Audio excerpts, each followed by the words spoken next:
महाराष्ट्र मंत्रिमंडळातील मंत्री गिरीश महाजन यांनी भारतीय संविधानाचे शिल्पकार विश्वभूषण डॉ. बाबासाहेब आंबेडकर यांचं अनुलेखन करून त्यांचे राष्ट्राप्रती असणारे योगदान नाकारण्याचे एक प्रकारे कृतीत मानसिकतेचे दर्शन घडविले आहे. या कृत्यामुळे सर्वत्र संताप व्यक्त होत असून या घटनेच्या निषेधार्थ सटाणा येथे रिपब्लिकन सेनेच्या वतीने गिरीश महाजन यांच्या प्रतिमेचे दहन करण्यात आले. गिरीश महाजन यांची मंत्रिपदावरून हकालपट्टी करण्यात यावी या मागणीचे निवेदन बागलाण तहसीलदार यांच्या मार्फत मुख्यमंत्र्यांकडे सादर करण्यात आले. भारतीय संविधानाचे शिल्पकार डॉ. बाबासाहेब आंबेडकरांचे योगदान नाकारणे म्हणजे राष्ट्रद्रोही कृती आहे.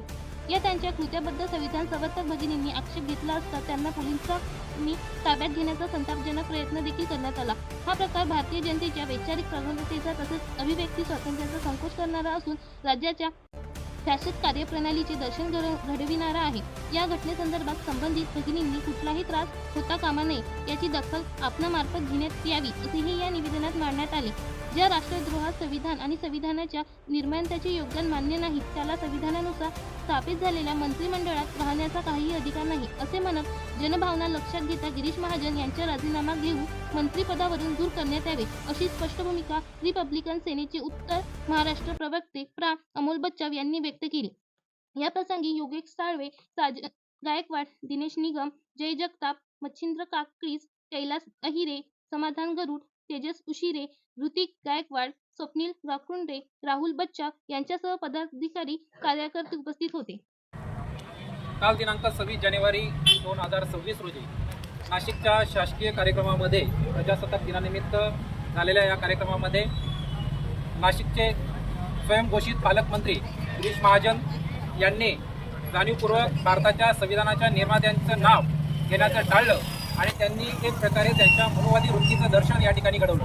हे शासन, हे सरकार जे आहे ते मनोवादी पिल्लावळांचं सरकार आहे आणि म्हणून त्यांना बाबासाहेबांचं या राष्ट्रप्रतीचं असणारं योगदान हे मान्य नाही हे त्यांनी त्यांच्या भाषणामधून दाखवून दिलं किंवा त्यांच्या कृत्यातून दाखवून दिलं. त्यांच्या या वृत्तीचा, त्यांच्या या कृतीचा आम्ही रिपब्लिकन सेनेच्या वतीने जाहीर शब्दात, तीव्र शब्दात निषेध व्यक्त करतो आणि आज आम्ही बागलाण तहसीलदार यांच्या मार्फत महाराष्ट्राचे मुख्यमंत्री देवेंद्र फडणवीस यांच्याकडे तीव्र शब्दात अशी मागणी केली आहे की ज्या माणसाला या भारताच्या संविधानाच्या निर्मात्याची जर खऱ्या अर्थाने योगदानाची जाणीव नसेल, ज्याला खऱ्या अर्थाने इथल्या संविधानाची खऱ्या अर्थाने ओळख नसेल, त्यांचं योगदान जर मान्य नसेल तर अशा माणसाला संविधानाने स्थापित असलेल्या मंत्रिमंडळात कुठेही राहण्याचा अधिकार नाही आणि म्हणून महाराष्ट्राच्या मुख्यमंत्र्यांनी तात्काळ गिरीश महाजन याचा राजीनामा घ्यावा, त्याला पदमुक्त करावं, त्याची हकालपट्टी करावी अशी आमची रिपब्लिकन सेनेच्या वतीने मागणी आहे. आणि म्हणून आज आम्ही तीव्र शब्दात या ठिकाणी निषेध व्यक्त करत असताना गिरीश महाजन याच्या प्रतिमेचं या ठिकाणी दहन करणार आहोत. गिरीश महाजन यांचा निषेध असो, गिरीश महाजन याचा निषेध असो, मनोवादी वृत्तीचा निषेध असो, मनोवादी वृत्तीचा निषेध असो. जय भीम, जय भीम, जय भीम, जय भीम, जय भीम, जय भीम, जय भीम, जय भीम, जय शिवराय, जय भीम, जय शिवराय, जय भीम, जय भीम, जय भीम, जय भीम, जय भीम.